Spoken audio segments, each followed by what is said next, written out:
Good afternoon afternoon, sir. Sir. Good afternoon, sir. Good afternoon जी, good afternoon. Good afternoon sir. Good afternoon बेटा जी। आओ जी देखें फिर। हाँ जी बेटा, देखो आरपीएस 8 में है डाउट किसी को? 7 तक तो होगी थी मेरे ख्याल से, 7 होगी थी ना आरपीएस, देख लो आप।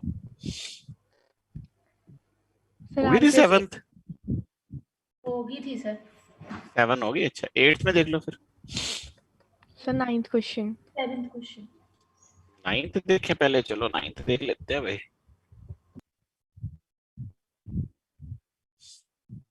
देखा ऐसा बेटा, इसमें ना दो चार्जेस हैं, मतलब हैं या तो दोनों पॉजिटिव या दोनों नेगेटिव, उनके बीच में फोर्स लग रहा है एफ, जब आर सेपरेशन थी रिपल्सिव फोर्स लग रही होगी के Q1 Q2/r²। फिर हमने क्या किया, इनको कांटेक्ट में ले आए और फिर इनको आधी सेपरेशन पे रख दिया। अच्छा, जब कांटेक्ट में लाए होंगे तो इनमें चार्ज इक्वली डिवाइड हो गया होगा टोटल चार्ज का, तो फिर यहाँ पे ये Q1 + Q2/2 और ये वाला भी Q1 + Q2/2। अब जो इनके बीच का फोर्स लगेगा वो कितना होएगा, देखो के Q1 + Q2/2 का whole square divided bye R/2 का होल स्क्वायर। और क्वेश्चन में दिया हुआ है कि ये 4.5 F के बराबर है। देखो ये वाला 2 तो इस 2 से कट ही जाएगा एक्चुअली, तो आपके पास लेफ्ट हैंड साइड में आ गया के Q1 + Q2 का whole square divided by R²। Right side में आ गया 4.5 के Q1 Q2/r²। देखो जी के और r² तो काट लो आप, स्क्वायर ओपन कर लो, ये बन गई इक्वेशन हमारी फिलहाल। तो इसको भी इधर ही ले आओ। तो जैसे ना कई सारे बच्चे यहाँ पे आके अटक जाते हैं एक्चुअली, तो यहाँ तक तो कर ही लेते हैं, वैसे कुछ करने को था भी नहीं यहाँ तक, तो उसके बाद उन्हें पता नहीं चलता कैसे सॉल्व करना है। देखो आपको यहाँ पे Q1 और Q2 की क्या निकालनी है, रेशियो निकालनी है ना। तो मान लो Q1/Q2 क्या है, x है, तो मुझे निकालना क्या, पहले बात x निकालना है। इसी इक्वेशन से Q1 की वैल्यू को क्या लिखा जा सकता है, Q2x, इसको ऊपर डाल दो। तो पहली टर्म हो जाएगी Q2² x², दूसरी टर्म Q2², तीसरी 2.5 Q2x, फिर Q2 दैट इज 0। तो आप देखोगे Q2² तो कॉमन लेके काटा ही जा सकता है एक्चुअली। तो इक्वेशन बन जाएगी x² - 2.5 x + 1 = 0। कैसी इक्वेशन है ये? Quadratic है, sir. क्वाड्रेटिक इक्वेशन है, और x के लिए सॉल्व कर सकते हैं क्वाड्रेटिक इक्वेशन का रिजल्ट लगा के, Yes, sir. बस वो आंसर आ जाएगा हमारा। ना भी सॉल्व करनी हो, ये 4 ऑप्शंस दिए हैं, 2 4 3 6, इनको डाल के देख लो कौन सी इक्वेशन सेटिस्फाई हो रही है एक्चुअली, है ना। Yes, sir. Thank you, sir. ठीक है ना, तो वैसे 2 वाली सेटिस्फाई हो जाएगी, 2 Yes. वाली हो जाएगी, 2 ही वाली होगी। देखो ये 4 हो जाएगा, ये 5 और ये भी 5 है, 2 ही हो Yes, गया, sir. पहले ही आंसर आ गया एक्चुअली। ठीक है, और कोई बोल रहा था बच्चा, कोई कौन सा क्वेश्चन था यार, एक और बोल रहा था ना कोई, 7th। अच्छा 7th क्वेश्चन, ये तो सीधा ही नहीं एक्चुअली, क्या करना है हमने इसके अंदर, पता नहीं, सीधा सीधा लग रहा है तो मेरे को देखने में। करना क्या एक्चुअली, कहता अभी इलेक्ट्रिक फील्ड कितना है बेटा, E है ना। तो E कैसे होगा, देखो आप यहाँ पे क्या चार्ज मान लोगे, Q और -Q मान लोगे, है ना। तो फिर यहाँ पे ये सारे Q मिलके नेट चार्ज क्या, नेट इलेक्ट्रिक फील्ड क्या प्रोड्यूस करेंगे, 0। तो यानी अभी एट प्रेजेंट यहाँ पे इलेक्ट्रिक फील्ड कितना है, KQ/ मान लो r², ये डिस्टेंस क्या है, r है। फिर ये कहता है कि कितना, अगर मेरे को 6 ही चार्ज चाहिए तो क्या करना चाहिए भाई, इसका 6 टाइम्स चार्ज चाहिए तो कितना प्रोड्यूस करना है, मतलब 5 और एक्स्ट्रा रखना पड़ेगा ना आपको चार्ज यहाँ पे, नहीं समझे। ठीक है सर, समझ गई। ई ऑलरेडी है, तो अगर हमारे को नेट 6 ही चाहिए तो एक्स्ट्रा 5 ही चाहिए ना। तो मतलब एक काम करो, यहाँ पे -5 चार्ज और तो यहाँ पे, तो आपका हो जाएगा ना एक्चुअली।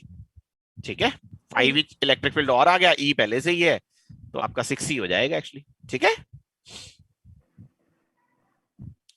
और है कोई डाउट, देखो यहाँ पे इस वाले, है जी फोर्थ वाला।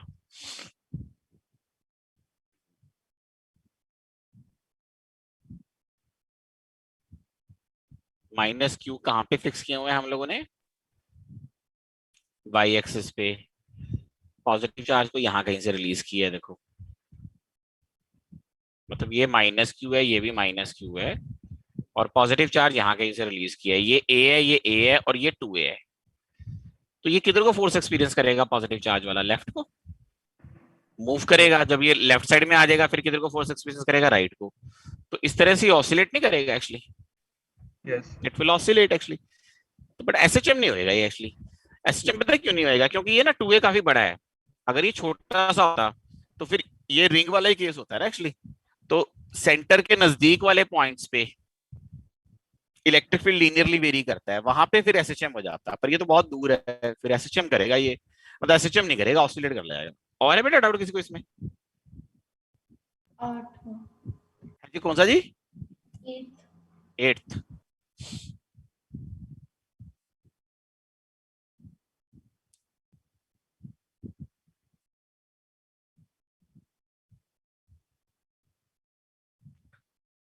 एक चार्ज तुमने ओरिजिन पे रखा है -Q और एक रखा है कहीं और ए डिस्टेंस पे।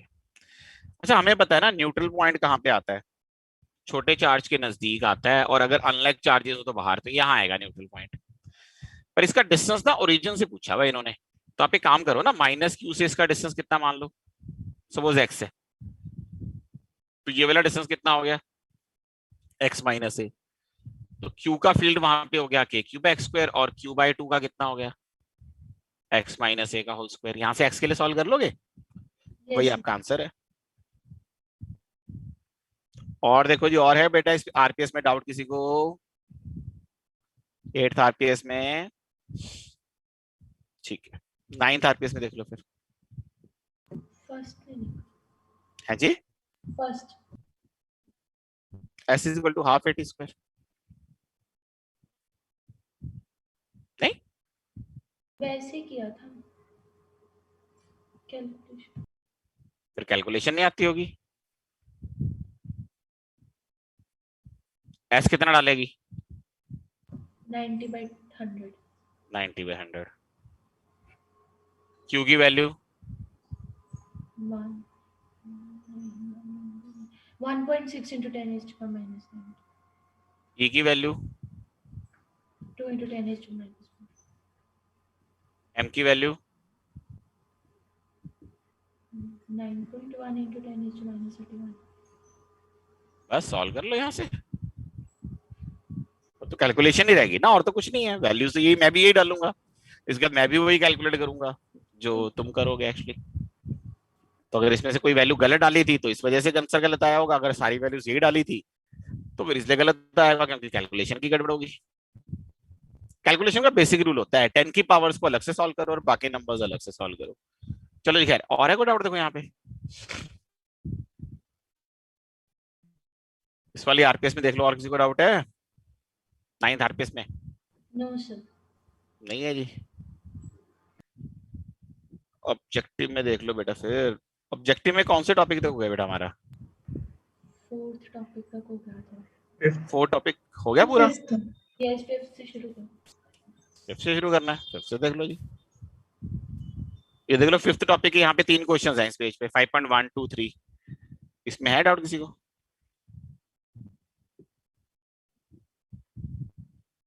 नहीं है? आगे देख लो जी। ये 5.4 5 3 तक है इसमें।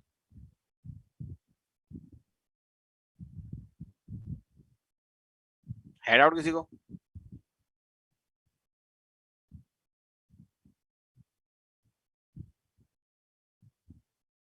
नहीं है? 14 से लेकर, मतलब इस पेज पे देख लो, अगले पेज पे 17 पेज पे।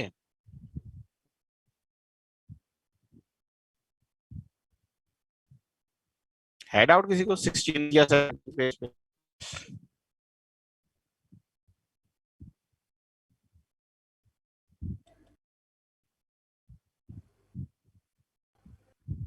एटीन पेज पे।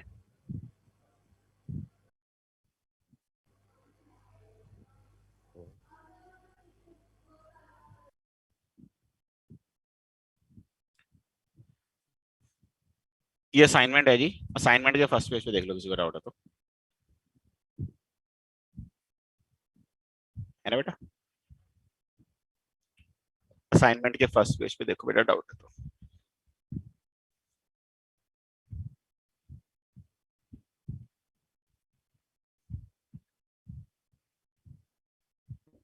सेकंड पेज पे 20. 20।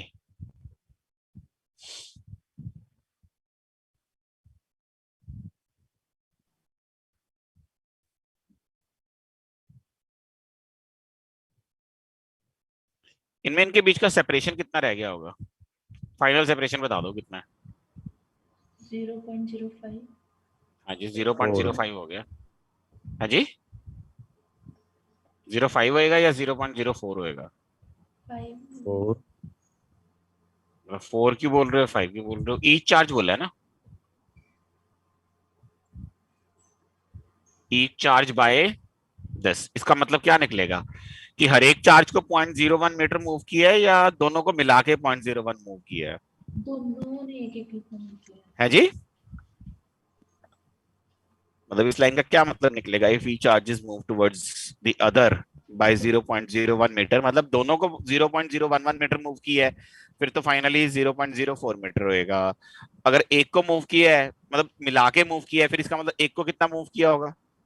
0.005। तो आप बताओ क्या निकालूं इसका मतलब मैं? 0.04. 0.04 आएगा तो मतलब। बस ठीक है जी, फिर अब कर लेगी आंसर? Yes sir. अब तो कर ही लेगी है ना। और देखो जी। 22. है जी बेटा 22 सर. 22।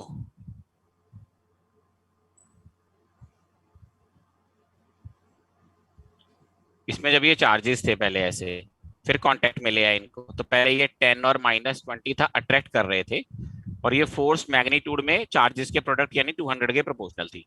कांटेक्ट में ले आए, दोनों पे चार्ज -5 हो गए। जो अब नई फोर्स है वो प्रोपोर्शनल टू 25 जरूर हो जाएगी, यानी कि F/8, लेकिन यहाँ पे डायरेक्शन उल्टी होगी, इसलिए -F/8 हो गई, तो नई फोर्स -F/8 होगी एक्चुअली। ठीक है। और 15. एक चीज बताओ, ये सिंपल पेंडुलम जो है वो किस तरह का एसएचएम करता है? एंगुलर एसएचएम करता है। ये दोनों चार्जेस एक दूसरे को अट्रैक्ट कर रहे होंगे बाय अ फोर्स जो मैंने डायग्राम में दिखाई है। इस फोर्स की ओ पॉइंट के अबाउट टॉर्क कितनी है एक्चुअली? 0. तो जब इस फोर्स की टॉर्क 0 है तो क्या ये No, sir. ऑसिलेशंस के अंदर कंट्रीब्यूट करेगी? नहीं करेगी। तो टाइम पीरियड कितना रहना चाहिए फिर? 2π√L/g। ठीक है। Yes, sir. और है कोई डाउट देखो इस पेज पे? 26. 20 6. 24 5 26. देखो जी सीधी सी बात है, ये बैलेंस कर रहे हैं ना, तो मतलब ये ग्रेविटेशनल फोर्स से अट्रैक्ट कर रहे होंगे एक दूसरे को, और वैसे कूलम फोर्स से रिपेल कर रहे होंगे। अब ये कह रहे हैं कि they don't experience any force, मतलब जो फोर्सेस हैं वो बैलेंस होगी। अब ये फोर्स कितनी होती है? 1/4πε0 Q²/r², और ग्रेविटेशनल कितनी होगी? Gm²/r²। आई थिंक Q/m की रेशियो निकाल ही लोगे यार। 25th। वो कहते हैं कि लिक्विड में भी सेम फोर्स एक्सपीरियंस करते हैं जितनी ऊपर है। देखो लिक्विड में कितनी फोर्स एक्सपीरियंस करते हैं वो? 1/k 1/4πε0 Q1 Q2 बाय मान लो r डैश का स्क्वायर, और वैक्यूम में कितनी कर रहे थे? 1/4πε0 Q1 Q2 बाय r²। ये कट गया देखो यहाँ से, तो r² हो गया r'²k, तो r डैश हो गया r/√k। ठीक है जी। 26 भी डाउट है जी किसी को?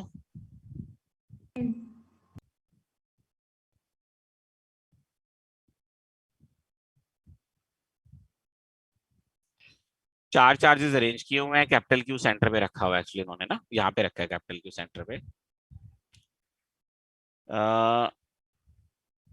किधर को आएगी फोर्स एक्चुअली? देखो बड़ी सीधी सी बात है।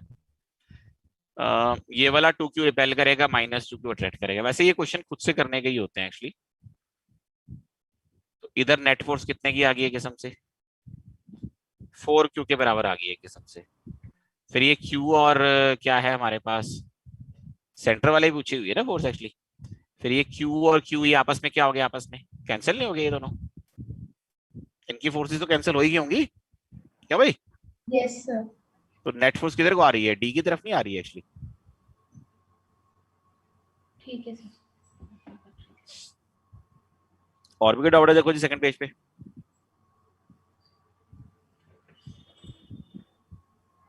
नहीं है? थर्ड पेज पे देख लो। 29. 30.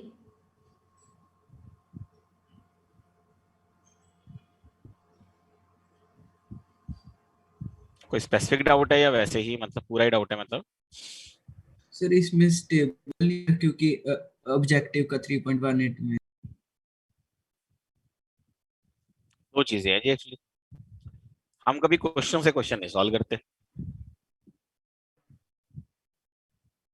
क्या वो सेम है 100% जो आप बता रहे हो ऑब्जेक्टिव का? सर लग तो रहा है सर, पर पक्का शॉर्ट ही थी. उसमें अगर आप ध्यान से देखोगे उसमें along the line word use किया गया है, किया गया है। Yes sir. इसमें किया है? No sir. That's the difference. Okay. मतलब उसका मतलब क्या हुआ मैं समझा देता हूँ। देखो अभी तो इस पे फोर्स 0 है बीच वाले चार्ज पे। अगर तो इसको लेफ्ट को डिस्प्लेस करेगा मान ले एक्स से, तो लेफ्ट वाला जो क्यू है वो इस पे फोर्स लगा देगा ज्यादा रिपल्सिव, तो ये राइट साइड पे फोर्स लग जाएगी, वापस आ जाएगा। इसी को तू राइट को डिस्प्लेस करेगा तो लेफ्ट पे फोर्स आ जाएगी, तो फिर से वापस आ जाएगा। तो यानी ये वाला जो चार्ज है अलोंग द लाइन अगर आप देखें तो ये स्टेबल इक्विलिब्रियम में है। लेकिन इसी चार्ज को मान लो इधर को डिस्प्लेस करेगा तो इस पे जो फोर्स है वो इधर को आ जाएगी और ये भाग जाएगा। या फॉर दैट मैटर अगर आप इधर भी डिस्प्लेस करोगे तब भी फोर्स कुछ ऐसे आ जाएगी और ये भाग जाएगा। तो कहने का मतलब पता है क्या हुआ? देखो यहाँ पे बड़ा सीधा सा बात है एक्चुअली, कि अलोंग द लाइन डिस्प्लेसमेंट्स के लिए इसका इक्विलिब्रियम स्टेबल है, लेकिन बाकी किसी भी डायरेक्शन में आप इसको डिस्प्लेस करेंगे तो इसका इक्विलिब्रियम क्या है? अनस्टेबल है। तो मतलब सोच के देखो कि इसको इनफाइनाइट डायरेक्शंस में डिस्प्लेस किया जा सकता है yes. Except one particular line. बाकी सभी लाइंस के अलोंग इसका इक्विलिब्रियम क्या है? अनस्टेबल है। तो यानी इसका जनरल बिहेवियर तो अनस्टेबल है। हाँ अगर क्वेश्चन में पूछा यही जाता कि ये जो लाइन है ग्रीन वाली इसके अलोंग इसका इक्विलिब्रियम क्या है, तो आंसर क्या कहलाता फिर? स्टेबल। यहाँ पे अनस्टेबल इसलिए है because they have not mentioned a particular line. देखो जब कोई पर्टिकुलर लाइन मेंशन कर देते हैं तो मेरे को फिर ये मानना पड़ेगा ना कि उसी लाइन के अलोंग डिस्प्लेस करूंगा तो कैसा इक्विलिब्रियम आएगा। अगर नहीं मेंशन करते तो फिर मैं किसी भी डायरेक्शन में डिस्प्लेस करके देख सकता हूँ। ठीक है? Yes sir. और देखो जी और कोई डाउट तो? 30th. अच्छा, वेक्टर एडिशन है भाई, वेक्टर एडिशन परेशान कर रही, उसके अलावा तो कुछ नहीं है इस क्वेश्चन में। क्यों भाई? लगता तो ऐसे ही है, बाकी मे भी हो सकता है मेरे को गलतफहमी हो।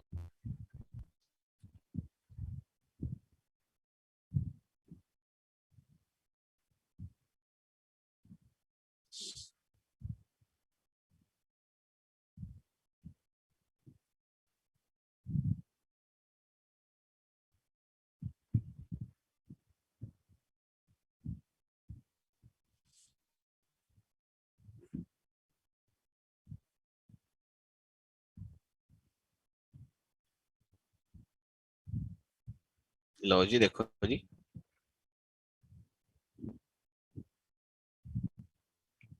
ये minus Q minus Q minus Q minus Q और ये स्मॉल क्यू, ये वाला माइनस क्यू मान लो एक कॉर्नर पे जो माइनस क्यू है इस पे फोर्स इधर लगाएगा। फॉर दैट मैटर ये नीचे वाला भी वैसे ही लगाएगा और ये वाला ऐसे लगाएगा, लगाएगा ना जी फोर्सेस। पहले ये कैलकुलेट कर लो, ये वाली फोर्स जो आएगी वो के Q square by A square होगी। ये मान लो ए साइड है, ये भी ए ही है, ये भी ए है, तो फिर ये वाली भी एफ ही हो जाएगी। अच्छा ये पूरा कितना आएगा डायगोनल? √2a। तो इसकी जो फोर्स आएगी वो √2a का स्क्वायर आ जाएगी ना, यानी 2a स्क्वायर हो जाएगी डिनोमिनेटर में, तो ये वाली फोर्स होगी F/2। अब इन दोनों का अगर वेक्टर सम करेंगे तो ये √2f होगी। तो यानी ये वाले जो चार्जेस हैं इनकी वजह से जो नेट रिपल्सिव फोर्स आ रही है वो इतनी आ रही है, कितनी आ रही है देख, √2f प्लस F/2 ये आ रही है। इसको बैलेंस करेगा ये फोर्स लगाएगा इधर। अच्छा ये वाला जो हाफ डायगोनल है वो a/√2 है और ये फोर्स है कितनी देखो F' के कैपिटल क्यू स्मॉल क्यू और ये a/√2 का स्क्वायर, तो ये आ जाएगी 2k/q³ यहाँ पे f की वैल्यू डाल दो, तो √2 + 1/, और f की वैल्यू कितनी है? k/q² / a²। और राइट साइड में 2k/q/a²। सॉल्व कर लोगे यहाँ से स्मॉल क्यू के लिए? हो जाएगा या मैं करूँ आगे थोड़ा सा और? हो गया जाए। ठीक है। और है कोई डाउट यहाँ पे? देखो इसमें थर्ड पेज पे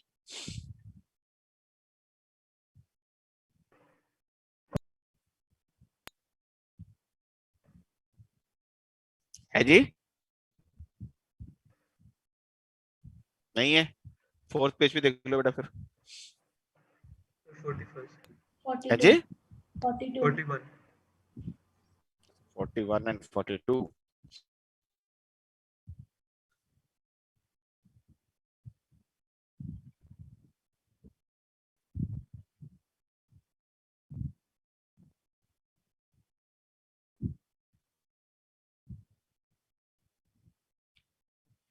ये क्यूई फोर्स है, नीचे एमजी है, tan थीटा हो गया QE/mg, और ई क्वेश्चन में दिया हुआ है सिग्मा बाय एप्सिलॉन नॉट। तो tan थीटा किसके प्रोपोर्शनल आ गया? सिग्मा के। या सिग्मा किसके प्रोपोर्शनल आ गया यहाँ पे? tan थीटा के। ठीक है। यस वैसे ये ना गलत है एक्चुअली, उल्टा होना चाहिए। tan theta proportional to sigma होना चाहिए, sigma proportional to tan theta थोड़ी आएगा। मतलब चार्ज डेंसिटी का थीटा से क्या लेना देना है? मतलब अगर ये पेंडुलम नहीं होएगा यहाँ पे, मान लो, मतलब पेंडुलम होएगा ही नहीं फॉर एग्जांपल, या मान लो बॉल बी के ऊपर चार्ज किया 0, तो थीटा हो जाएगा 0 डिग्री। तो ये सुनने में ऐसा लगता है कि सिग्मा 0 हो गया एक्चुअली। तो गलत है एक्चुअली क्वेश्चन ना, थोड़ा सा मतलब लैंग्वेज वाइज गलत है। इनको लिखना चाहिए था tan theta should be proportional to, या ऐसे बना देनी चाहिए थी equation, tan theta proportional to sigma, sin theta proportional to sigma, उस तरह से इक्वेशंस बना देनी चाहिए थी। ये ठीक करने वाला है क्वेश्चन वैसे, है ना? That gives the wrong interpretation. चलो जी खैर।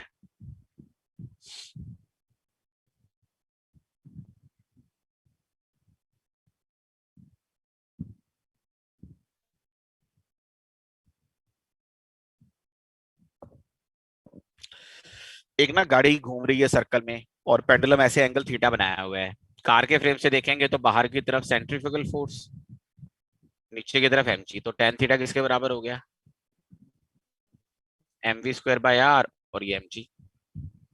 ये q चार्ज है, ये इलेक्ट्रिक फील्ड है। तो अब यहाँ पे ना इधर आ जाएगा, देखो ये ऐसे। ठीक है जी।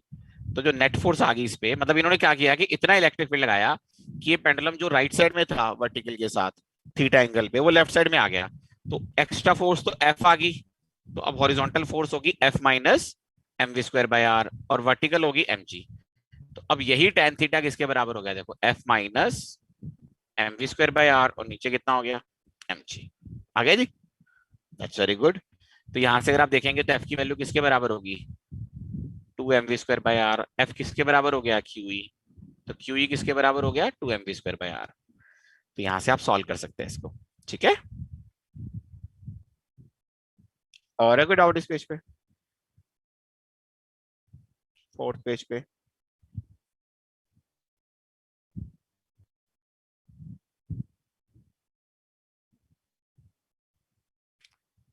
है जी डाउट? फोर्थ पेज पे किसी को?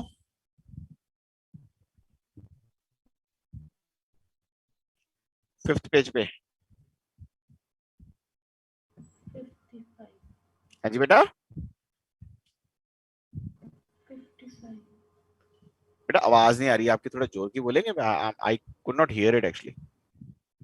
55 अच्छा,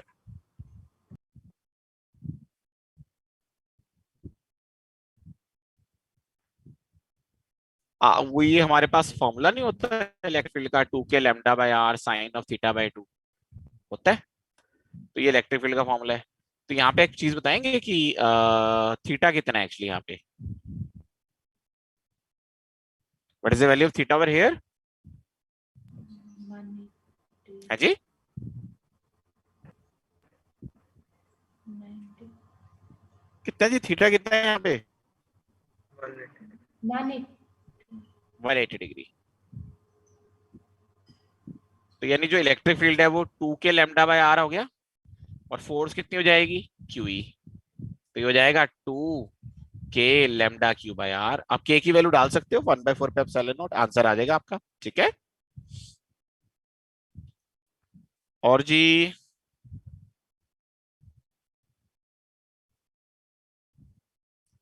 और है जी इस पेज पे डाउट कोई? फिफ्थ पेज पे सर 58 एक।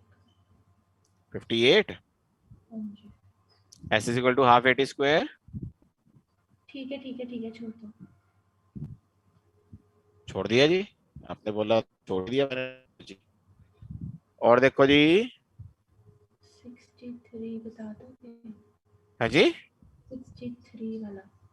63 बता देंगे जी, आपका क्यों नहीं बताएंगे, बस तो बताने के लिए बैठे हैं तो क्या करना है इसमें। एक्चुअली ना इसको आप शॉर्ट डायपोल मान सकते हो कि नहीं मान सकते हो एक्चुअली? उसी में प्रॉब्लम है। हाँ जी,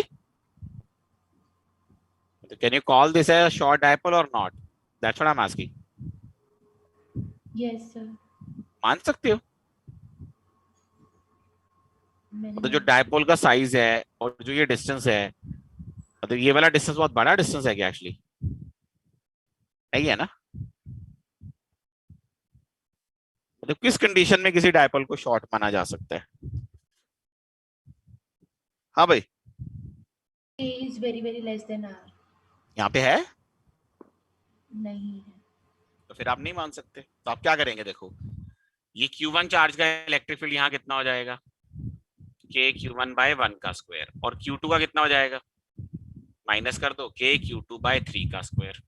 Q1 Q2 मैग्नीट्यूड में डाल दो, आंसर आ जाएगा तुम्हारा। ठीक है, और है जी डाउट कोई फिफ्थ पेज पे,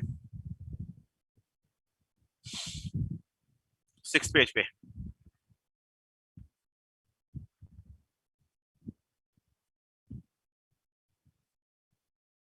है जी डाउट किसी को सिक्स पेज पे? No sir. नहीं है। लेवल 2 में कोई डाउट है जी किसी को? क्वेश्चन नंबर बोल देंगे लेवल 2 में जिस क्वेश्चन में डाउट है जी।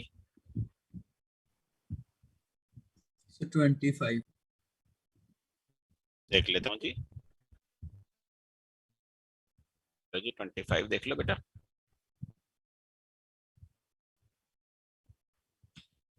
यहाँ पे इलेक्ट्रिक फील्ड की वजह से इस पे फोर्स किधर को आ जाएगी, इधर को, क्यूई।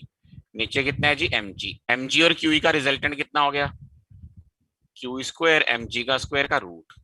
तो जी इफेक्टिव कैसे आएगा, ऐसे आएगा, कुछ भी कहो जी इफेक्टिव जी से तो बड़ा ही है ना, तो टाइम पीरियड क्या हो जाएगा, लेस देन 2π√L/g। ठीक है ना? Yes sir.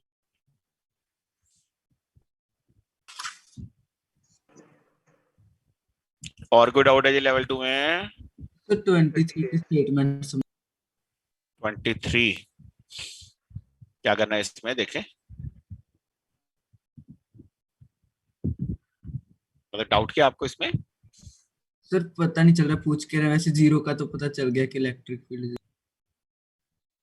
पता तो चल गया, फिर पूछ क्या रहा है मैं तो समझा नहीं एक्चुअली।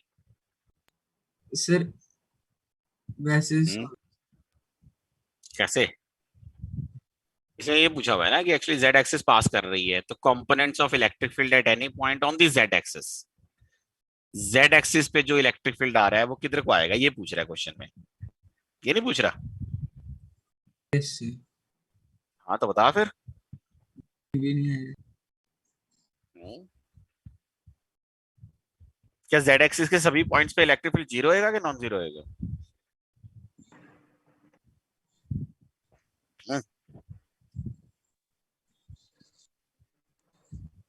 जीरो। कैसे ना, आपने कैसे किया वो, मैं थोड़ा उसमें इंटरेस्टेड ज्यादा हूँ मैंने rather तो than कि तूने क्या? ओरिजिन पर जीरो कर निकाल लिया था। अच्छा ओरिजिन पे निकाल लिया तूने जीरो, ओरिजिन भी जेड एक्सिस पे ही है ना? तो क्योंकि क्वेश्चन में ये बोला गया है कि जेड एक्सिस के किसी पॉइंट पे, तो क्योंकि ओरिजिन भी जेड एक्सिस पे ही आता है, तो जो ओरिजिन पे सेटिस्फाई होगी कंडीशन वो सब जगह सेटिस्फाई होगी। Is it so? यस। कोई और तरीका?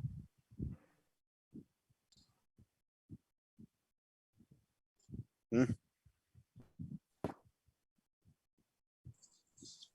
और सोच के बताओ। जैसे आप इसको थोड़ा सा थ्री डायपोल के तरीके से भी सोच सकते हैं, no doubt about that actually. मतलब जैसे आप इसमें डायपोल्स बना लेते हो ना ऐसे, जैसे एक डायपोल मूवमेंट ऐसे आ जाएगी, एक ऐसे आ जाएगी एक्चुअली, ठीक है। अगर आप देखोगे दोनों डायपोल मूवमेंट बिल्कुल सिमेट्रिकल है, the only difference is of the direction, magnitude में सेम है, सब कुछ सेम है, बट डायरेक्शन का फर्क है, समझ रहे हो। तो जेड एक्सिस भी आप कोई भी पॉइंट लोगे वहां इलेक्ट्रिक फील्ड जीरो आ जाएगा। इसको आप पॉइंट चार्जेस के बेसिस पे भी देख सकते थे, कैसे मैं बताऊं आपको, देखो ये आप अपना जैसे मान लो, देखो थोड़ा सा, just make a like this,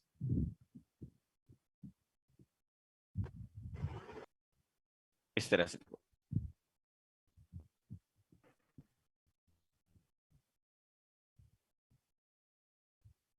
like this.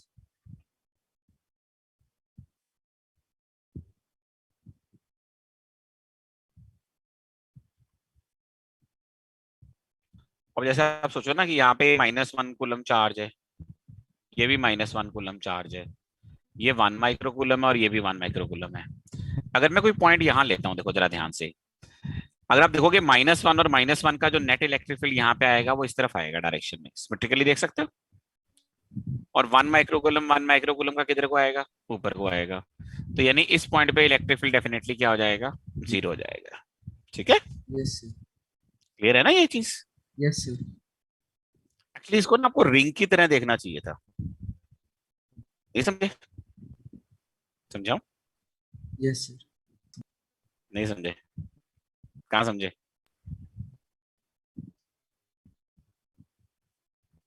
अब देख जरा ध्यान से, ओहे तू कहाँ रहा भाई, तेरे को नहीं लेके आ रहे, ध्यान से सोचना अब जरा। मान ले तेरा ये -1 माइक्रोकूलम चार्ज है और ये -1 माइक्रोकूलम चार्ज है, 1 माइक्रोकूलम चार्ज इधर है और 1 माइक्रोकूलम चार्ज इधर है, और ये तेरा पॉइंट है, ये मान ले जेड एक्सिस है। अगर तू ध्यान से सोच, ये वाला 1 माइक्रोकूलम और ये वाला 1 माइक्रोकूलम, देन ये -1 माइक्रोकूलम, ये -1 माइक्रोकूलम, ये रिंग की तरह नहीं हो गए। Yes sir. ये वाले दोनों -1 माइक्रोकूलम का इलेक्ट्रिक फील्ड किधर को आना चाहिए, इस पॉइंट पे इधर को, यस सर। और 1 माइक्रोकूलम का किधर आना चाहिए, इधर को। अच्छा, दूसरी बात। सिमेट्रिकली इन दोनों के जो इलेक्ट्रिक फील्ड होंगे वो बराबर हो जाएंगे, तो यानी इस पूरी जेड एक्सिस पे इलेक्ट्रिक फील्ड जीरो ही रहेगा, इररिस्पेक्टिव ऑफ, है ना भी वो पॉइंट कहाँ पे है। तो इलेक्ट्रिक फील्ड अगर पूरा ही जीरो है जेड एक्सिस पे, तो ई एक्स ले लो, ई वाई ले लो, ई जेड ले लो, सारे जीरो हो गए एक्चुअली, ठीक है। Yes sir. ठीक है बेटा जी, ओके जी, दैट्स वेरी गुड। और है कोई डाउट लेवल 2 के किसी क्वेश्चन में। सर 38। ठीक है जी।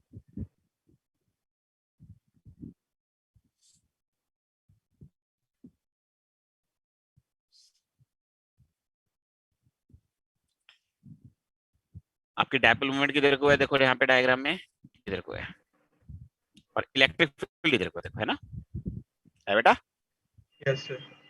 तो ये इलेक्ट्रिक फील्ड है, ये डायपोल मूवमेंट है, दोनों के बीच में एंगल कितना आएगा, this angle will be theta. तो टॉर्क जो लग रही होगी डायपोल मूवमेंट की वजह से, वो पहली बात तो पी साइन थीटा लग रही होगी, और ये एंटी क्लॉकवाइज लग रही होगी, ठीक है जी।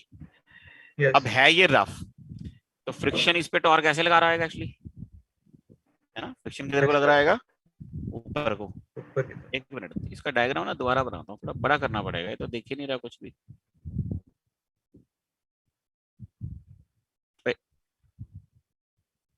कहाँ चला गया, हाँ ये आ गया, देखो इसका डायग्राम ही चाहिए था मेरे को वैसे तो, चलो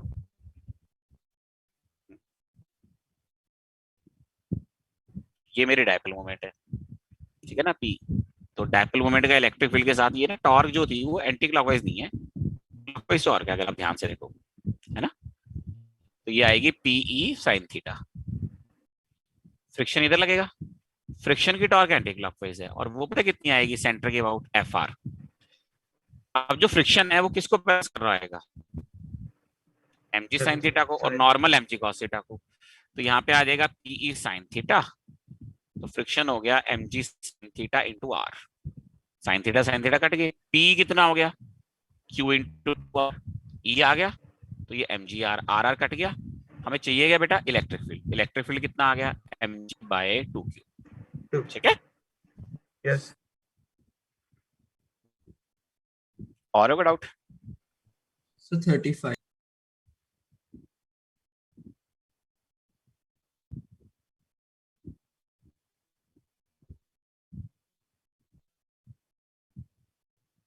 देखो जी 35 देखना है तो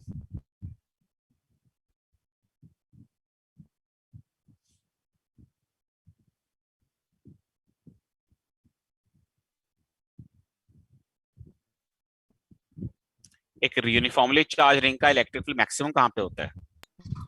R by R root by 2. root. R by root 2. R/√2 पे। तो मैक्सिमम होता है R/√2 पे। ठीक है जी। अच्छा मुझे एक चीज बताओ कि अगर तुम एक बॉल को यहाँ पे बैलेंस कर रहे हो तो इसका मतलब क्या हुआ कि जो इलेक्ट्रिक फोर्स है और जो mg है वो बैलेंस हुए होंगे ना? मान Yes. लो तो तुमने पहला केस ले लिया कि तुम्हारा जो हाइट है इक्विलिब्रियम के लिए वो R/√2 से कम है और मान लो बैलेंसिंग हो रखी है। अगर तुम इस बॉल को ऊपर की तरफ लेके जाओगे तो ये Fe बढ़ेगा कि घटेगा? बढ़ेगा ना, क्योंकि इलेक्ट्रिक फील्ड वहां पे क्या हो रहा है ऊपर की तरफ जाते हुए बढ़ रहा है। अगर Fe बढ़ गया तो नेट फोर्स किधर को आ जाएगी? ऊपर नहीं आ जाएगी? ऊपर की तरफ. तो ये तो भाग जाएगा पार्टिकल, वापस थोड़ी आ रहा है। Yes sir. वेरी गुड जी। अगर मान लो आपका particle H equal to R/√2 पे ही हो तो Fe इधर है, mg नीचे है, समझ रहे हो? Yes. अब अगर मैं पार्टिकल ऊपर की तरफ डिस्प्लेस करता हूं तो Fe घटेगा कि बढ़ेगा? कम. घटेगा। घटेगा. घटेगा तो नेट फोर्स किस तरफ आ जाएगी? नीचे की तरफ। नीचे की तरफ. तो चलो जी वापस आ गया। लेकिन अगर इस पार्टिकल को नीचे ले जाऊं तो Fe क्या होएगा? घटेगा कि बढ़ेगा? कम होगा. कम घट होएगा। जाएगा. तब भी नेट फोर्स किधर आ गई? नीचे की नीचे। तरफ. नीचे तो की तरफ. मतलब ये H इक्वल टू R/√2 पे सिचुएशन ऐसी है कि ऊपर डिस्प्लेस करोगे तो वापस आ जाएगा, लेकिन नीचे डिस्प्लेस हो गया तो फिर नीचे ही चला जाएगा। एक्चुअली बात समझ रहे हो? Yes sir. अगर यहां ले लूं मैं पार्टिकल अपना, देखो जरा ध्यान से, ऊपर Fe है नीचे mg है। अब अगर इसको ऊपर डिस्प्लेस किया तो Fe तो घटेगा ही, तो नेट फोर्स किधर आ जाएगी? नीचे। और अगर इसको नीचे डिस्प्लेस किया तो Fe बढ़ेगा कि घटेगा? बढ़ेगा. बढ़ेगा. बढ़ेगा। तो नेट फोर्स किधर आ गई? ऊपर। तो यानी जो H ग्रेटर देन R/√2 है वो बेसिकली क्या कहलाएगी यहाँ पे? Stable equilibrium. ठीक है जी, समझ में आई बात है? Yes. और है कोई डाउट? So 40. 45. 40? 5.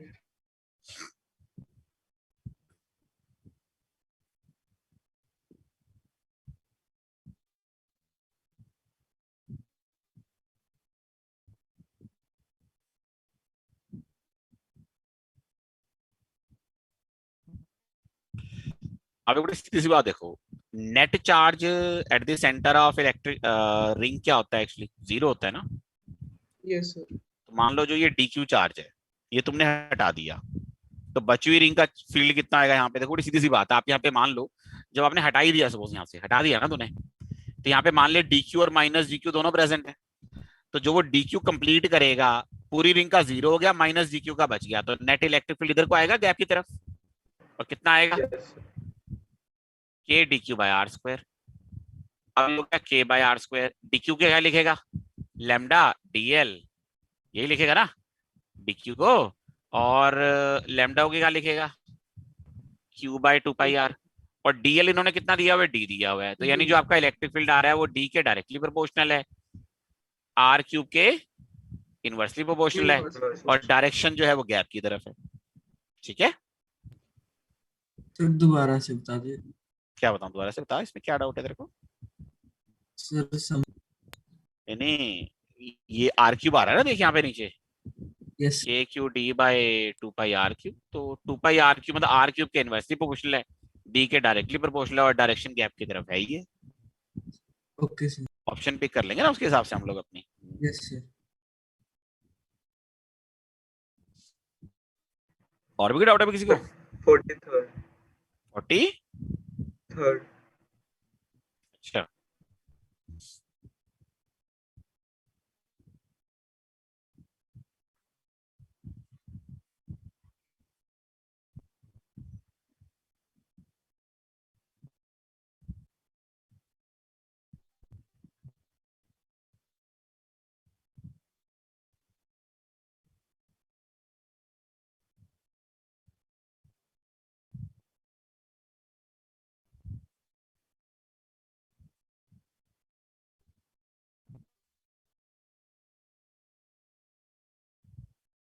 यहाँ पे हिंज किया हुआ एक्चुअली इसमें।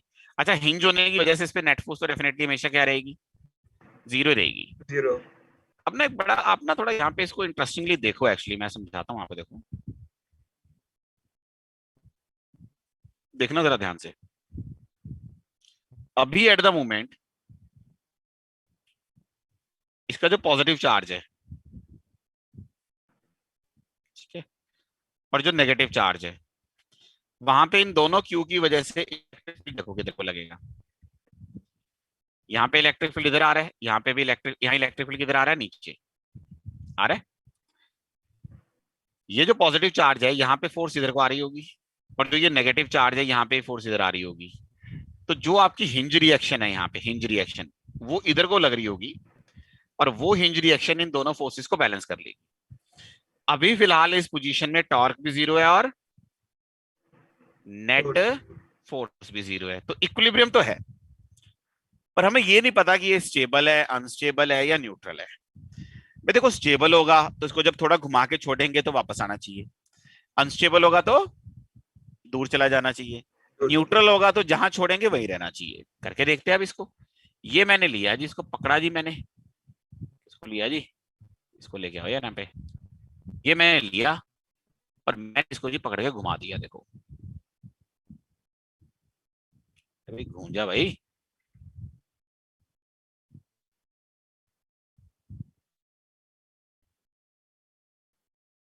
घूम ही नहीं रहा।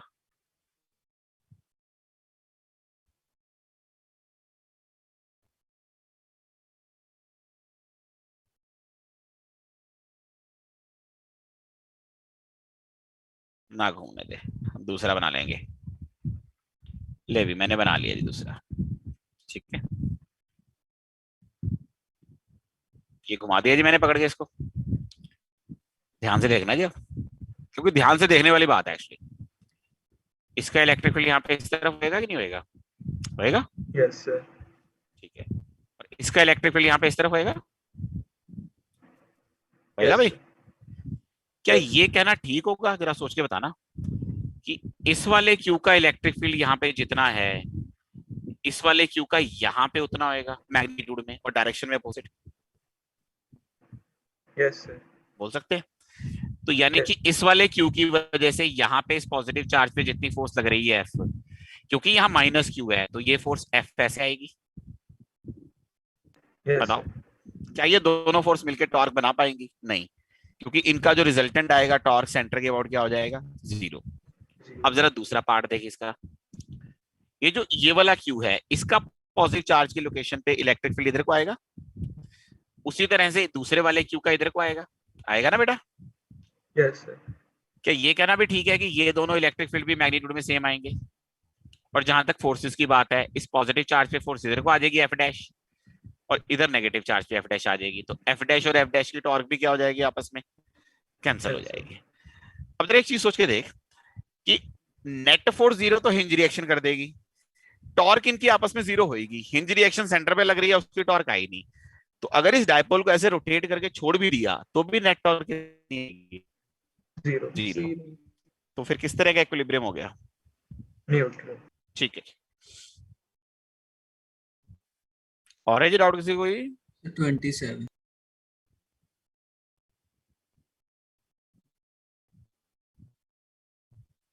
यूनिफॉर्म इलेक्ट्रिक फील्ड है, तो यूनिफॉर्म इलेक्ट्रिक फील्ड में ए के ऊपर ए डायपोल बन जाएगा ना, इसीलिए नहीं बन जाएगा? इंडक्शन की वजह से ए और बी दोनों में डायपोल्स आ जाएंगे नहीं आ जाएंगे, बताओ यार? आ जाएंगे सर। यहाँ पे देख लेते हैं, ये देख, यहाँ पे नेगेटिव चार्ज आ गया, यहाँ पॉजिटिव आ गया, यहाँ नेगेटिव आ गया, यहाँ पॉजिटिव आ गया, तो होगा क्या कि ये जो इलेक्ट्रिक फील्ड है यूनिफॉर्म, जो एस प्रोड्यूस कर रहा है, वो ए पे नेट फोर्स लगा नहीं पाएगा, क्योंकि जितनी नेगेटिव पे फोर्स आएगी उतनी पॉजिटिव पे आ जाएगी, इक्विवेलेंट अपोजिट। तो ना तो एस ए को अट्रैक्ट करेगा ना एस बी को करेगा, ये भी गलत और ये भी गलत, पर ए और बी तो आपस में अट्रैक्ट करेंगे, तो ये ठीक है जी। एक्चुअली इंटरेस्टिंगली ऐसा ये क्वेश्चन ना लेवल 1 में है, देखा आप लोगों ने? हाँ भाई, ऐसे क्वेश्चन है, पर उसमें उन्होंने एस भी ऐसे ही बनाया हुआ है, देखो। Yes sir. अच्छा, क्योंकि उसमें जो एस बनाया हुआ है वो एस ना यूनिफॉर्म फील्ड प्रोड्यूस नहीं कर रहा, इसलिए वहां पे एस ए को भी अट्रैक्ट कर रहा है और एस बी को भी अट्रैक्ट कर रहा है। समझ में आई बात बेटा या नहीं समझ में आई? Yes sir. ठीक है, और है डाउट? 13th है जी? 13th month 13 1 1 3 बोल रहे हो? yes sir. अच्छा,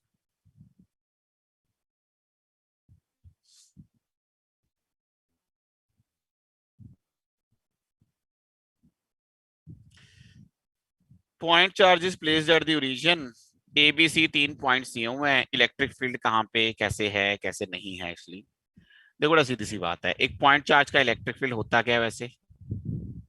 k³ r स्क्वायर। वेक्टर में लिखोगे तो r unit vector. r vector अगर आप चार्ज ओरिजिन पे रख दो तो x i cap y j cap z k cap आ गया। तो r का यूनिट वेक्टर क्या हो गया? r vector by r। तो ये हो जाता है x i y j z k और r कितना हो जाएगा? x square y square z square का रूट। तो यहां से आई थिंक इसको सॉल्व कर सकते हो आप एक्चुअली। KQ डिनोमिनेटर में आ जाएगा x square y square z square की पावर 3/2 और यहाँ पे आ जाएगा ऊपर x i y j z k। तीनों पॉइंट्स है तुम्हारे पास ABC है या नहीं है? तो x y z की वैल्यूज डाल डाल के तीनों इलेक्ट्रिक फील्ड किसकी फॉर्म में आ जाएंगे? हाँ भाई, वेक्टर फॉर्म में आ जाएंगे। परपेंडिकुलर कैसे पता करते हैं भाई? डॉट प्रोडक्ट ले लो, 0 आ गया तो परपेंडिकुलर। कर लोगे या नहीं कर लोगे बताओ मुझे? yes sir. ठीक है फिर कर लेना। लेंदी है वैसे एक्चुअली है ना, छोटा तरीका हो तो पता नहीं, वैसे लेंदी लग रहा है देखने में तो मेरे को तो। चलो खैर, सर 42 देख लो। देख लेता हूँ जी 42।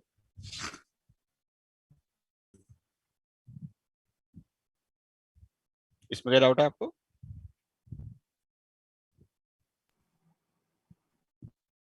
ये तो डायपोल नहीं बन जाएगा एक्चुअली एक?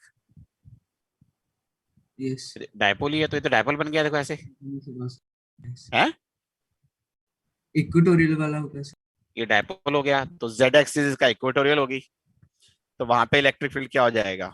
Zero perpendicular to z axis हो जाएगा है ना, perpendicular to z Z axis हो जाएगा। तो इसने पूछा क्या है component of electric field in z direction, वो 0 हो जाएगा है ना। Yes sir. और भी डाउट जो किसी कोई?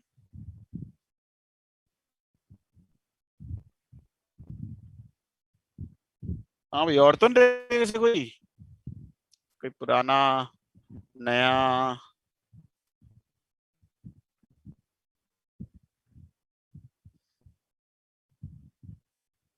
देख लो भाई, कोई नया पुराना sir assignment का 67th असाइनमेंट का 7 कौन सा बेटा? कौन 7 नंबर या 67? 67 है जी 67 हाँ। इसमें देखो पता है क्या है, देखो ए वाला तो आसानी से समझ सकते हो कि भाई जैसे पॉइंट चार्ज का इलेक्ट्रिक फील्ड होता है KQ/r²। तो अगर आप उसी खुद की लोकेशन पे आर की वैल्यू देखो तो 0 है तो फील्ड क्या हो गया? Infinite which is not defined obviously, KQ/0 का स्क्वायर हो गया। बाकी बी और सी या तो ये हम पढ़ेंगे अगले चैप्टर में या फिर ये हमने पढ़े होते हैं +1 में। +1 में ग्रेविटेशन में मैंने आपको स्फीयर की वजह से इलेक्ट्रिक फील्ड लिखवाया था, अंदर वाले पॉइंट्स पे भी लिखवाया था, बाहर वाले पॉइंट्स पे भी लिखवाया था। तो वहां पे स्फीयर के केस में जो मास है उसका डिस्ट्रीब्यूशन कैसा है? वॉल्यूम डिस्ट्रीब्यूशन है ना। और स्फीयर के अंदर अगर आप कोई पॉइंट लेते हो तो वो पॉइंट आप वहीं ले रहे हो ना जहां पे मास भी है कुछ ना कुछ, और वहां पे इलेक्ट्रिक वहां पे फील्ड डिफाइन हो रहा है। तो इसी तरह से अगर वॉल्यूम चार्ज डिस्ट्रीब्यूशन है तो मान लो एक स्फीयर है जिसके में आपने चार्ज डिस्ट्रीब्यूट कर रखा है, तो वॉल्यूम के अंदर कोई भी पॉइंट आप लोगे वहां पे फील्ड डिफाइन कर सकते हो। तो बी ऑप्शन उससे सेटिस्फाई हो जाती है। सी ऑप्शन, वहीं पे ग्रेविटेशन में हमने देखा था कि एक शेल के अंदर फील्ड कितना होता है? 0। और शेल के बाहर फील्ड कितना होता है? Non zero. तो यानी कि जब आप शेल को अंदर से बाहर की तरफ जाते हो तो फील्ड डिसकंटिन्यूअस होता है सरफेस पे। वही चीज यहाँ पे भी वैलिड होती है। हालांकि बी और सी हम पढ़ेंगे अगले चैप्टर में, पढ़ना ही हमने पर ये है कि अभी फिलहाल तो आप +1 वाले टॉपिक से ही रिलेट करके देख सकते हैं, वैसे तो नहीं आएगा। Okay sir. और है कोई डाउट किसी को?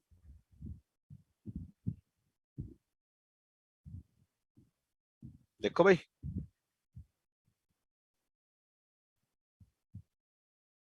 किसी को डाउट है जी?